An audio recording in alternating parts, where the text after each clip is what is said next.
Well, I apologize for the Minnesota hat here. It's getting below zero, so you put on hats. But I wanted to get this contest out there that I'm filing. It has two purposes. One is to address the issue of the delisting or decertification of the Minnesota Independence Party as a result of this election that was just held on November 4th.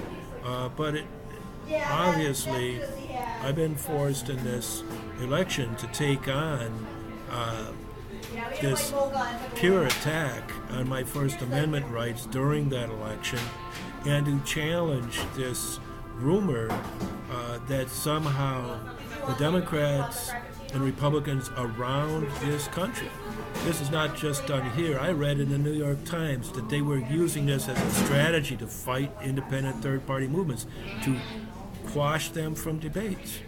I want to ask you, is this legal? Is this constitutional?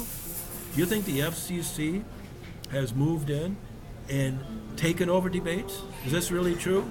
The Federal Communications Commission has been given the power by Congress to preempt the field on the First Amendment during the conduct of elections? Well, the reason I think it's a big question, and I'm going to get right into this contest, is that these are federal congressional elections. Now, as I'm going to point out here, and I've never seen this pointed out, so I'm going to point it out, and this is the law of the land. And I hope that all independence parties, I'm going to keep running. I'll be running for federal office in 2016 in Minnesota and maybe around the country. And I hope that the other independence parties will fight back on this. Now, our independence party came out of Ross Perot. When Pat Buchanan got involved, I understand, the people just said that's too much, and they took the party away from him, and they're basically trying to run it into the ground, running on vice, running on homosexuality, running on drugs, they're running on crime, they're running anything they can. But this is not what the independent voters of Minnesota want, or the 58% of Americans who want a third party want. So I'm going to raise this question, and I'm going to fight back. I'm going to fight back all the way to the U.S. Senate and all the way to the U.S. Supreme Court. This has already kind of made its way there. Unfortunately, I've been pushed into a situation where I have to fight just to have my First Amendment rights in a federal campaign for the U.S. Senate, which was, by the way, at the top of the Minnesota ballot. So I charge every media person in this state with violating their oath as media people to respect the First Amendment. They're quashing democracy in this country. Why? For money. And what I'm finding out is that these broadcasters, when CBS came in to shore up WCCO, when somehow, thank God, I was able to bring a motion before the Minnesota Supreme Court following a disposition by the FCC on this issue, which they basically said, we don't care what anybody does with debates. Oh, and by the way, we run America's democracy. That's ridiculous. It's a farce. And if the Senate and the House had ever done this, and I'm looking for where they did it, or if the FCC took it into their hands based on some authority they thought Congress gave to them, this would violate the First Amendment. It would also violate the fact that the states have to determine the manner in which members of the U.S. Senate and the U.S. House are to be selected and elected. And just the fact that some Democrats and Republicans nationwide think they're going to kind of rough up independent voters or independent candidates does not change the U.S. Constitution. And we have to fight and bring back the U.S. Constitution. So I want to get out here some of the contests which I've already served on Al Franken. I've already served on Mark Ritchie. And this has to be taken all the way to the United States Senate. That is the only role that the courts have, is to take evidence, as I will point out here. Minnesota courts, Minnesota Supreme Court, Minnesota District Courts cannot stop the U.S. Senate from getting this evidence taken. And if I have to, I'll go straight to the senators themselves. But I'm trying to go with this notice of contest through the established procedure in Minnesota. I've given this to the sheriff to serve on Al Franken. And it's kind of funny because I said his name's Senator Al Franken, and oh yeah, he has an alias, it's Al Franken. You know him. So anyway, here is the notice of contest. It's a statewide election contest on the 2014 U.S. Senate race between Minnesota major party nominees, Senator Al Franken, DFL, Mike McFadden, GOP, and Steve Carlson, that's me, Minnesota Independence Party. And 2, the question voted on statewide. Specifically, shall the Minnesota Independence Party be delisted or decertified as a major party? Unquote. I handed this over to Nathan Hartshorn today, and he understands that Secretary Ritchie is also served as a contestee because of this question. I'm sure that Hartshorn will probably play a role as he had in these other election litigation in the federal and state courts, beginning in 2012 only. Notice of contest. Pursuant to Minnesota Statutes 209, including Section 209.12, congressional elections, and U.S. Constitution, Article 1, Sections 1, 3, 4, and 5, and being an eligible voter for the 2014 election, and the nominee of the Minnesota Independence Party for U.S. Senator in the contested 2014 race, I, Stephen Carlson, file and serve this notice of contest against 1, Al Franken, Senator Al Franken, regarding the declared election of Senator Al Franken in the statewide election held November 4th, 2014. See Minnesota Statute 209.02, Subdivision 1, and 2, Secretary of State Mark Ritchie regarding his declaration to decertify or delist the Minnesota Independence Party as a Minnesota major party, because in a supposedly valid election, my vote total fell below 5%. That question being on the ballot and pronounced on by Secretary Ritchie as a, quote, question voted on statewide, unquote. See Minnesota Statutes 209.02, Subdivision 1, 2. Question was on the November 4th, 2014 ballot because no other statewide Independence Party candidate achieved a 5% vote, and therefore my statewide election is directly material to the question. I bring this contest on the grounds that Senator Franken's re-election was not a valid election because it set forth infra of 1, irregularities in the conduct of the election by Secretary Ritchie, the Minnesota Supreme Court, the DFL Party, the Republican Party of Minnesota, and licensed broadcasters, and Senator Franken and his campaign, including practices that are clearly illegal and unconstitutional, and 2, serious, deliberate, and material violations of Minnesota election laws in the conduct of this campaign by Senator Franken, his campaign, and his party, the DFL, who he chose to associate with to gain access to the general election ballot, including practices that are clearly illegal and unconstitutional. Now I'm serving this. I already have served it within 7 days of last Tuesday's action by the Minnesota Canvassing Board, declaring him the winner, and I'm challenging that. And so I'm going to leave out exactly how I served it, but I followed the law. Now this is a statewide election contest for U.S. Senate. And by the way, as Mark Jenkins has said, possibly in Minnesota we have the most advanced structure for a third party, an independence party. It's very vital for the whole nation that we're able to not only preserve this kind of major party status legislation, but I want to look around the whole country and make sure that this is being followed all over the country in all 50 states, so that third parties and independence parties, if they're the ones that do it, we've also got libertarian parties, green parties, all kind of people need to use this structure. And so if we're just going to have people violating, basically just to cut to the chase, there's the very first U.S. Supreme Court independent voter big case was Anderson versus Celebrezzi. That was in Ohio, and they were subjecting third parties or any party, because this kind of protection was applied to the Republicans in Connecticut, Tastian versus Republican Party of Connecticut some years later.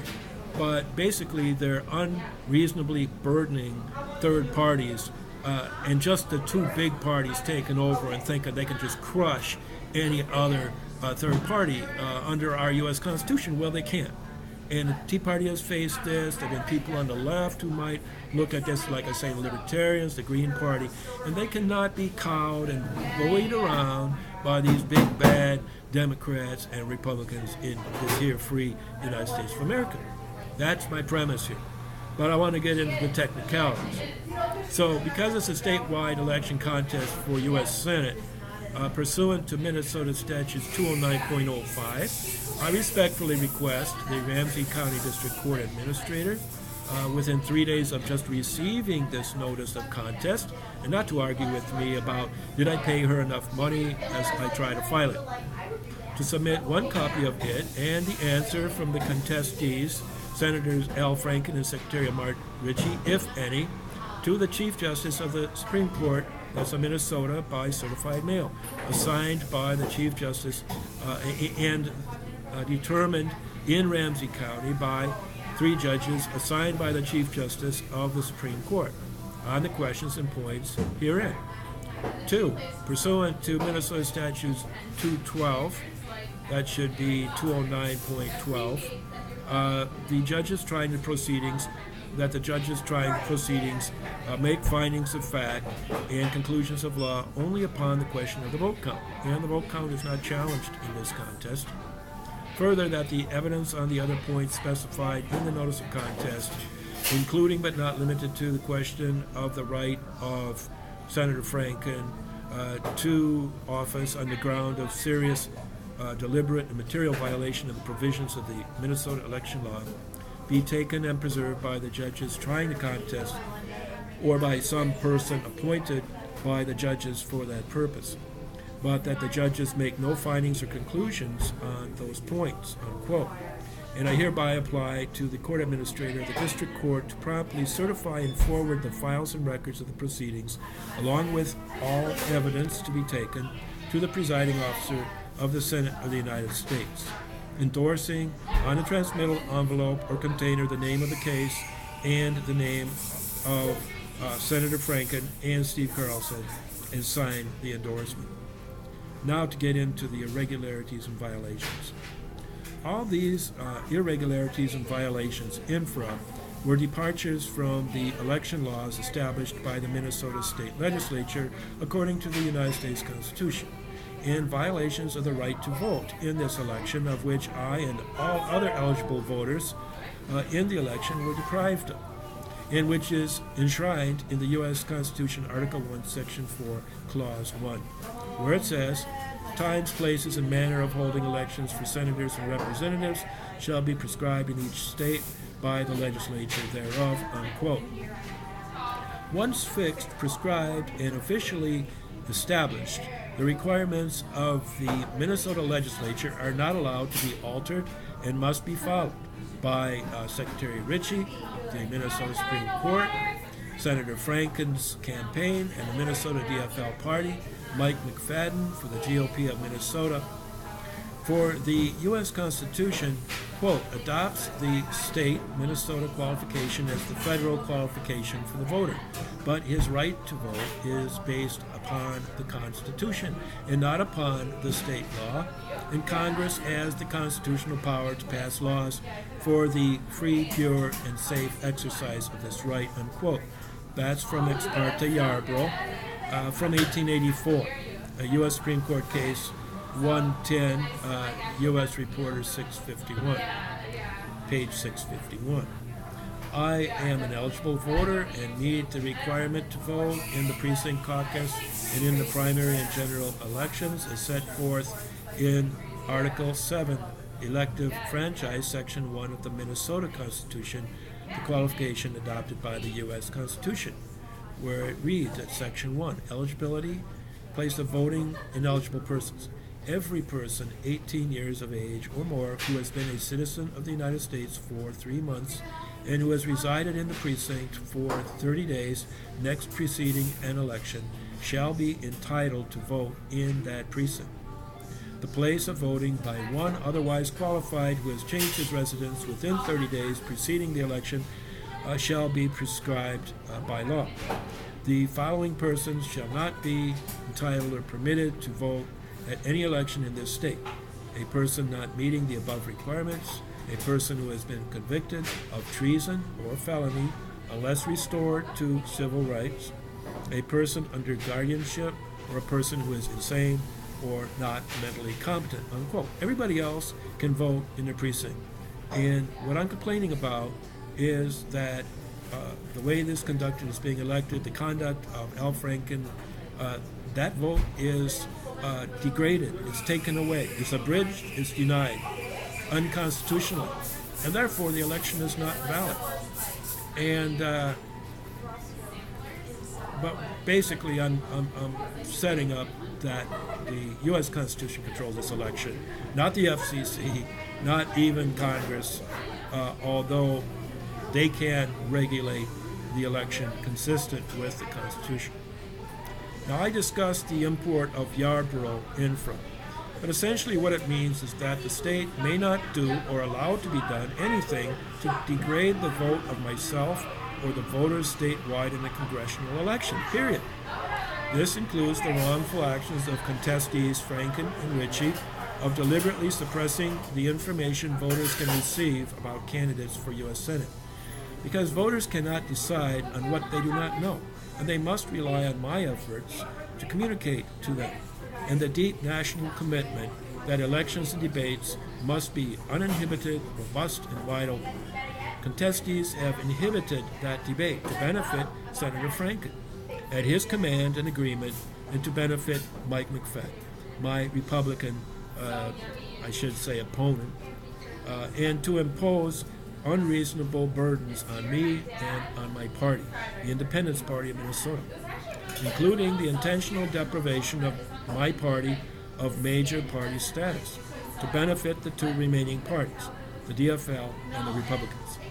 If that information from uninhibited, robust and wide open debates in the race for U.S. Senate is forcibly blacked out by the DFL, the GOP, or the state, or the licensed public broadcasters, as it was in this invalid election, voters don't get the information from me about my positions, arguments, and qualifications relative to the U.S. Senate as against Senator Franken's or Mike McFadden's. And so the First Amendment rights of political expression or political association of mine and the IP's in the heat of the election campaign for U.S. Senate are unconstitutionally burdened.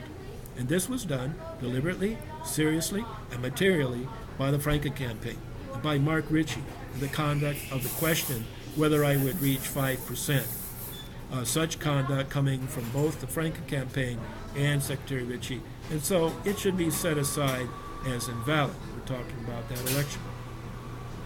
This challenged election was not valid, for it was not free or pure in the exercise of my right or the rights of the other voters, or my rights as a candidate, or the Minnesota Major Party, which I represented as the winner of the Independence Party primary election. Further, the election was not valid since the vote tended to allow Franken's campaign to connive with DFL elected officials, including Chief Elections Officer, Secretary of State Mark Ritchie, and his agents, and with Mike McFadden, the GOP nominee for U.S. Senate, with Franken's DFL party, and with licensed broadcasters publicly broadcasting Franken's talks with McFadden as quote-unquote elections debates, to black out or otherwise severely limit contestant Steve Carlson's constitutional right and capability to get my positions, arguments, and qualifications for U.S. Senator before the voters. This connivance suggested to the voters that I was not a legally qualified nominee from a major party, just as Franken and McFadden were, and that my views were not worthy of being expressed next to theirs in public debate. All this was done with the corrupt political purpose and intent to influence, directly or indirectly, voting with the voting at the general election November 4th in these violative and irregular ways. And the Minnesota judiciary failed to discharge their duties of ensuring compliance in this election with the Minnesota election laws prescribed before the onset of the election. Now, I'm not going to take your time to go over the 4 grounds, which are, well, maybe I better. Maybe I better do this. Then I'm going to discuss some facts regarding the election debate, and then I will proceed with a second video on this. First, I'm going to check just how long this is getting. Well, tell you what, I'm just going to mention that the 4 grounds are, first of all, the disallowance of judicial enforcement of the laws required by Congress and the Constitution. And not just whatever the people down here want to do once the election gets heated up. And then the disallowance of my access to DFL voters on the basis of what they have: gender quotas, race quotas, and sexual practices quotas, homosexuality quotas. And this, I'm saying, violates the Constitution and various other things. Ground 3 is a blocking of access to the debates. And ground 4 is the blocking of the use of public information, that is voter email addresses, to reach voters and contributors exactly as Mark Ritchie did, taking home email addresses from his office, the Office of Secretary of State, to raise money for himself, for his campaign, and for his DFL people. So these are the 4 things. I'm going to cut this right now and go into a second video. But this has been served. It's on its way to the U.S. Senate, and it's on its way to the United States Supreme Court, where some of these issues have already been. And they're kind of awaiting. They went there on a motion for a stay or injunction to try to get in a debate at the last moment. But they are holding that as I filed my writ for a petition for a writ of certiorari with them when it's due, and including these things I'm bringing before the state. This is Steve Carlson, and thank you for listening, and I truly hope that you will work with me to break down the barriers to independent parties, break down the monopoly, the duopoly of the Democratic and Republican parties. Thanks.